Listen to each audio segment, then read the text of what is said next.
İzləyiciləri salamlayıram. Bugün biz yer kürəsinin quruluşu haqqında yeni nəzəriyyəni sizə təqdim edəcəyik.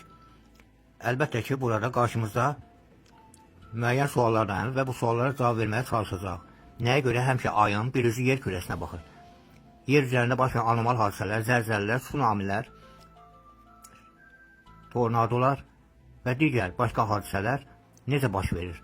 Bu yer kürəsinin quruluşu ilə əlbəttə ki, birbaşa əlaqəlidir. Nəyə görə? Yer kürəsinin üzərində zaman sürətlənir.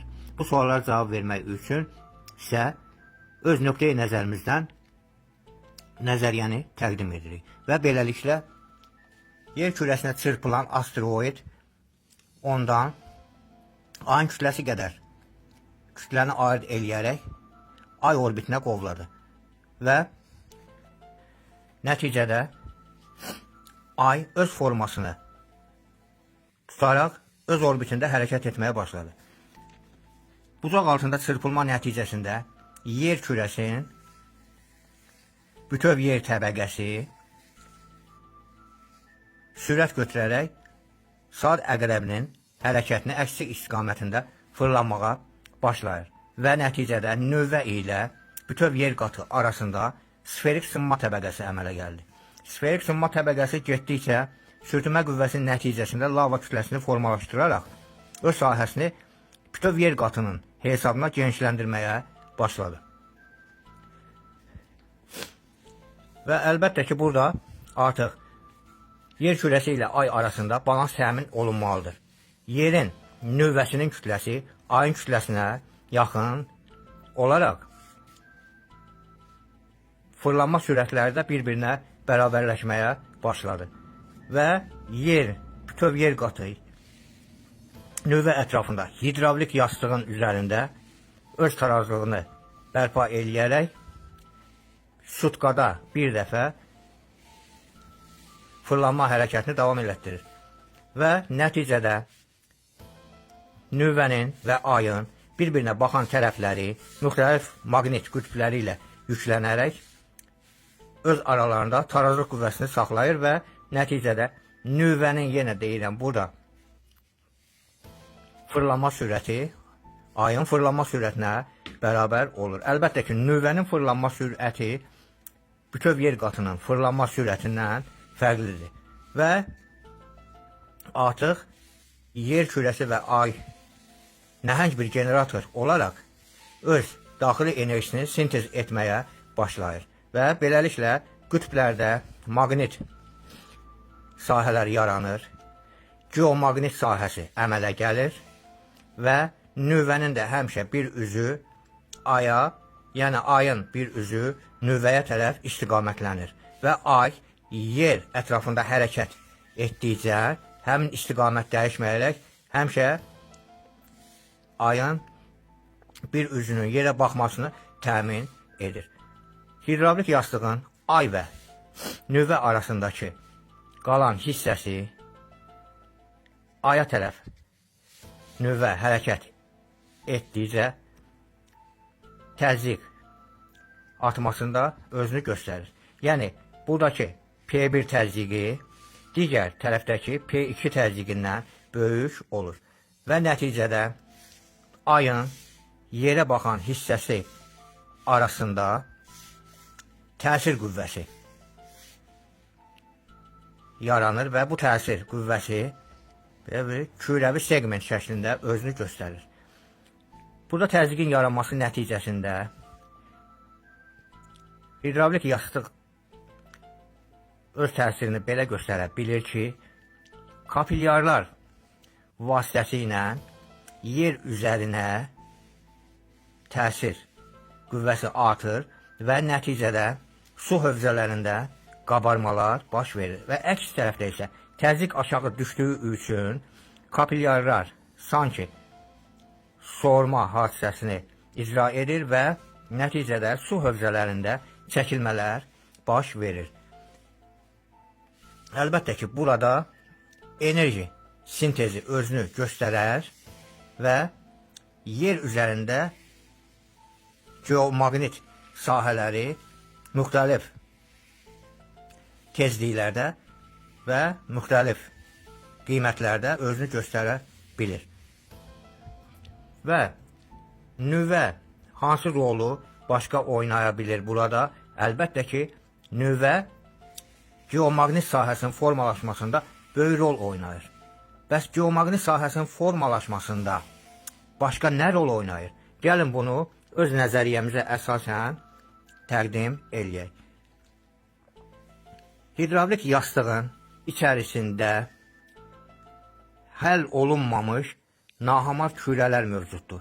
Həmin bu nahamar kürələr çox güclü potensial və kinetik enerjiya malikdirlər. Əlbəttə ki, onlar yer qatının süxurları sınması hesabına və nəticədə hidravlik kütləyə qarışması hesabına yaranırlar. Həmin bu çox güclü potensial və kinetik enerjiya malik olan kürələr hidravlik kütlənin içərisində fırlanma, düz xətli və müxtəlif trayektoriyalı hərəkətlər edərək bir-biri ilə bütöv yer qatının sərhəddi ilə nüvənin sərhəddi ilə toqquşmalar yaradır və onlar çox güclü enerjiya malik olduqları üçün yer üzərinə dalğalar şəklində gəlib çata bilirlər və nəticədə müxtəlif növ zəlzələlər, tsunamilər baş verir. Yer üzərinə vulkanların çıxması da kapillyarlar vasitəsilə mümkün olur ki, həmin kapillyarlarda bu ərinmiş lava kütləsinin çox cüzi bir hissəsi yer üzərinə gəlib çatır və nəticədə vulkan püskürmələri baş verir. İndi isə biz yer səthindən nüvəyə qədər olan məsafəni təyin edək. Biz qeyd elədik ki, nüvənin və ayın kütləsini bir-birinə bərabər qəbul edirik və sıxlıqları nəzərə alsaq və ayın cazibə qüvvəsinin, yerin cazibə qüvvəsinin 6/1-ni təşkil etdiyini nəzərə alsaq, deməli, nüvənin radiusu ayın radiusundan 6/1 qədər azdır. Və bu hesabatla təyin eləyə bilirik ki, yerin radiusundan nüvənin radiusunu çıxırıq və nəticədə yer səthindən nüvəyə qədər olan məsafə 5000 kilometr olduğunu təyin edirik. İndiyə kimi aparılmış tədqiqatlarda çox böyük uğurlar qazanılmışdır. Əlbəttə ki, elm adamları tərəfindən. Bəs burada biz nəyi nəzərə almırıq? Yəqin ki, bəlkə də zaman koordinatlarının təsirini. Spektral analizlər, radioaktiv analizlər və s. nəticəsində yer kürəsinin daxilində gedən proseslər əlbəttə ki, araşdırılır, çox böyük uğurlar da qazanılır. Lakin burada bizim nəzəriyə görə qapalı məkanlar üçün zaman koordinatları və açıq məkanlar üçün zaman koordinatları bir-birindən fərqlidir. Və bunlar əlbəttə ki, hesabatlarda nəzərə alınmalıdır. Məsəl üçün, qapalı məkan dedikdə nüvəni, hidravlik yastığı nəzərdə tuturuq və tutaq ki, buradakı zaman T1 ilə işarə edilir və onun koordinatları X1, Y1, Z1 ilə. Açıq məkan dedikdə isə atmosferdə, yer səthində və digər uyğun məkanlarda T2 koordinatını nəzərdə tuturuq. T2 zaman X2, Y2, Z2 koordinatları ilə işarə oluna bilər. Getdikcə yer kürəsinin daxilində hidravlik yastığın üzərində bütöv yer qatı hərəkət etdikcə əlbəttə ki, ətalət qüvvəsi ilə hərəkət edir və ona görə də bütöv yer qatının kütləsi yəni kütləsi hidravlik yastığın kütləsindən böyük olmalıdır. Yəni M bütöv yer qatı böyükdür M lavanın kütləsindən. Burada yenə deyirəm, yer kürəsinin bütöv yer qabığı hərəkətini təmin edən onun ətalət qüvvəsidir. Yəni xəyali ox ətrafında fırlanmasını ətalət qüvvəsi üzrə yerin bütöv qatının kütləsi təmin edir və getdikcə zaman özünü göstərir və tədricən bütöv yer qatının hesabına hidravlik lava öz sahəsini genişləndirir.